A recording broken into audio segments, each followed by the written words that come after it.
మిత్రులారా,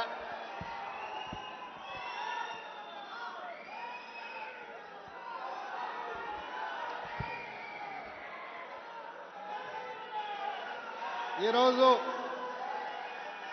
మేడ్చల్ మల్కాజ్గిరి పార్లమెంట్ నియోజకవర్గ పరిధిలో ఏఐసిసి ఆదేశాల మేరకు భారత్ జోడో యాత్ర చేసిన రాహుల్ గాంధీ గారి ఆదేశాల మేరకు పహల్గాంలో జరిగిన పాకిస్తాన్ ప్రేరేపిత ఉగ్రవాదులు అమాయకులైన భారతీయులను పొట్టన పెట్టుకొని మన సార్వభౌమాధికారాన్ని ప్రశ్నించే విధంగా ఉగ్ర దాడి చేసిన నేపథ్యంలో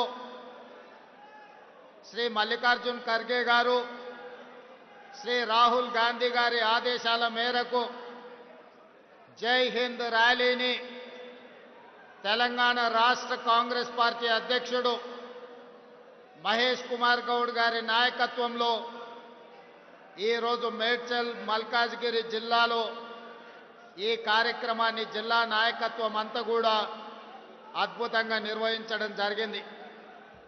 ఈ కార్యక్రమానికి నాతో పాటు ముఖ్య అతిథులుగా ఏఐసిసి ఇన్ఛార్జ్ సోదరిమణి మీనాక్షి నటరాజన్ గారు, అదేవిధంగా AICC ex army cell chairman Rohit Chaudhary గారు, అదేవిధంగా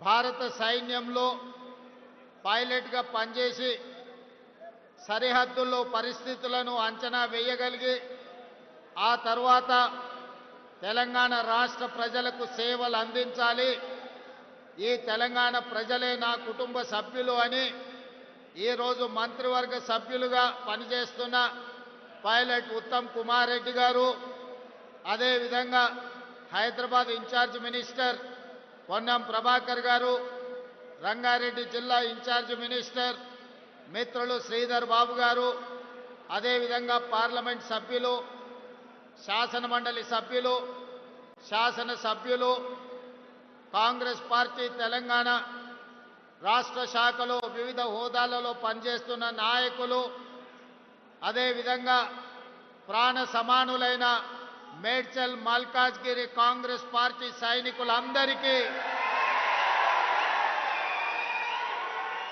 హృదయపూర్వకంగా నమస్కారాలు. మిత్రులారా, చాలా సంతోషం.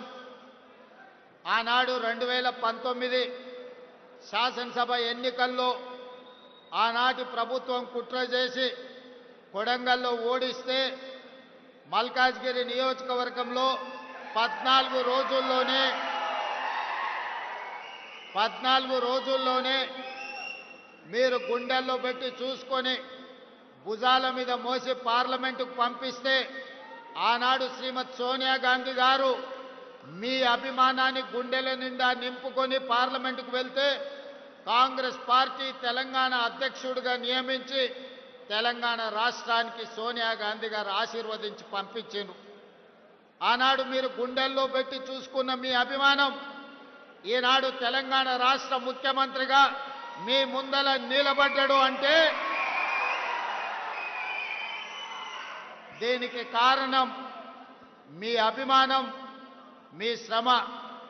ఆనాటి ఎన్నికల్లో మీ రక్తాన్ని చెమటగా మార్చి మీరు గెలిపించారు కాబట్టి ఈనాడు తెలంగాణ రాష్ట్రానికి ముఖ్యమంత్రిగా మీ ముందల నిలబడ్డాను. మల్కాజ్గిరి మిత్రులు, కార్యకర్తల యొక్క త్యాగాన్ని ఎల్లకాలం గుర్తుపెట్టుకుంటా ఈరోజు దేశంలో నాయకత్వ సమస్య ఉద్భవించినప్పుడు ఈ దేశం మీద పాకిస్తాన్ ప్రేరేపిత ఉగ్రవాదులు భారతీయులను అమాయకులను పొట్టన పెట్టుకున్నప్పుడు మనమందరం ఈ దేశ ప్రధానమంత్రికి, ఈ దేశ వీర సైనికులకు అండగా నిలబడాలని రాజకీయాలకు అతీతంగా ఆనాడు పహల్గాంలో చనిపోయిన అమరులకు మనం క్యాండిల్ ర్యాలీ తీసి నరేంద్ర మోడీ గారికి, కేంద్ర ప్రభుత్వానికి అండగా నిలబడ్డాం. ఆనాడు మనమందరం వేలాదిగా నక్లెస్ రోడ్డులో ర్యాలీ నిర్వహించి ప్రధానమంత్రికి కేంద్ర ప్రభుత్వానికి ఒక మాట చెప్పినాం. భారతీయుల గుండెల్లో తుపాకీ తూటాలు దించిన ఒక్కడు కూడా బతికి ఉండొద్దు. ప్రేరేపించిన దేశం ప్రపంచం ముఖ చిత్రంలో, ప్రపంచం పటంలోనే పాకిస్తాన్ కనిపించొద్దు. నువ్వు తూడ్చిపెట్టు. 4 కోట్ల తెలంగాణ ప్రజలు నీకు అండగా నిలబడతారని నక్లెస్ రోడ్డు మీద నుంచి మనము వారికి మద్దతు పలికినాం. ఆనాడు రాహుల్ గాంధీ, సోనియా గాంధీ, మల్లికార్జున్ ఖర్గే గారు, మీనాక్షి నటరాజన్ గారు ఒక్కరే చెప్పారు, దేశ భద్రతకు సంబంధించిన విషయం వచ్చినప్పుడు రాజకీయాలకు అతీతంగా మనందరం కలిసి ఉండాలి. ఎన్నికలు వచ్చినప్పుడే రాజకీయాలు, దేశ భద్రతకు సంబంధించిన విషయం వచ్చినప్పుడు 140 కోట్ల మంది ఏకమై మన మీద దండెత్తే వారిని తుద ముట్టించే వరకు మనం అందరం కలిసికట్టుగా ఉండాలి. మనం కలిసి పోరాడాలి. ఈ దేశాన్ని గెలిపించుకోవాలి. సైన్యానికి అండగా నిలబడాలి అని మనకు ఉద్బోధించారు.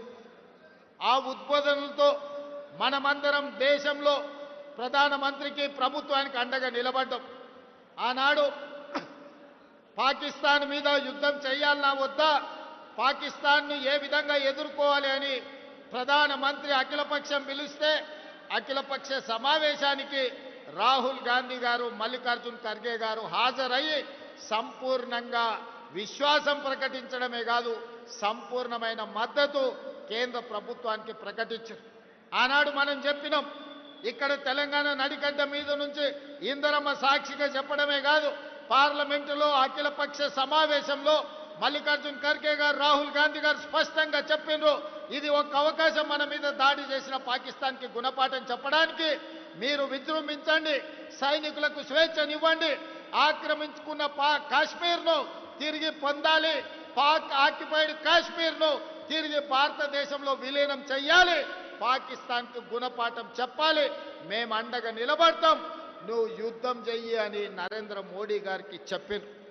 మరి ఈరోజు నేను అడుగుతున్న మిత్రులారా, ఆనాడు యుద్ధం చేయాలనుకున్నప్పుడు, ఆనాడు మన దేశం మీద, మన పౌరుల మీద దాడి చేసినప్పుడు అఖిల పక్షాన్ని పిలిచి అన్ని ఆలోచనలు చేసి ఆనాడు మా అందరి మద్దతు తీసుకున్నాడు.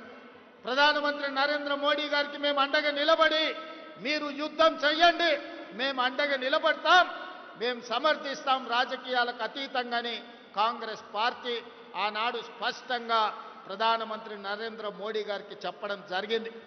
4 రోజులు యుద్ధం తర్వాత మరి ఏమి జరిగిందో, ఎవరు బెదిరించిండ్రో, ఎవరు లొంగ తీసుకున్నారో, ఎవరికి ఎవరు లొంగిపోయినరో మనకు తెలియదు. కానీ అర్ధాంతరంగా అమెరికా ప్రెసిడెంట్ ట్రంప్ బయటకు వచ్చి నేను యుద్ధాన్ని ఆపేసిన, భారత్ను బెదిరించిన అని ట్రంప్ ప్రకటించే పరిస్థితి వచ్చింది అని అంటే, ఈ దేశ ప్రధానమంత్రి యుద్ధం చేయాలనుకున్నప్పుడు, పాకిస్తాన్ మన మీద దాడి చేసినప్పుడు పార్లమెంటులో అఖిల పక్షాన్ని పిలిచి చర్చించాడు.